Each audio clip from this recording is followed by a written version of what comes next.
How to set automatic messages on TikTok. Hello everyone, my name is Mal and in this video I'm going to show you how you can do that. First of all, open your TikTok, make sure it's installed and updated to the latest version. After you open your TikTok, go on the top right side, go on settings and privacy, go on account, and now go on switch to business account. After you switch it, just make sure you follow up all the information that's shown here, and after you do that, just choose something, and after you choose something, just go on the next option again. You can skip it for now. So visit the business site. So while you are done, you can simply go back now.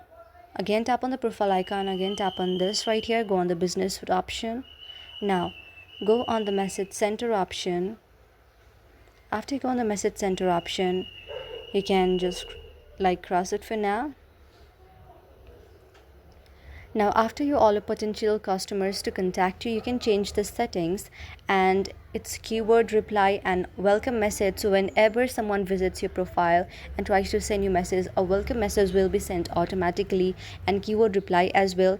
And for the suggested questions that you provide to the TikTok, it will answer itself as well. For that you need to change the settings by tapping on the change setting options, and just like that you are done. So that's how you can do it. I hope you like the video, and if you like the video then please do hit the thumbs up and subscribe button, and also comment in the comment section below.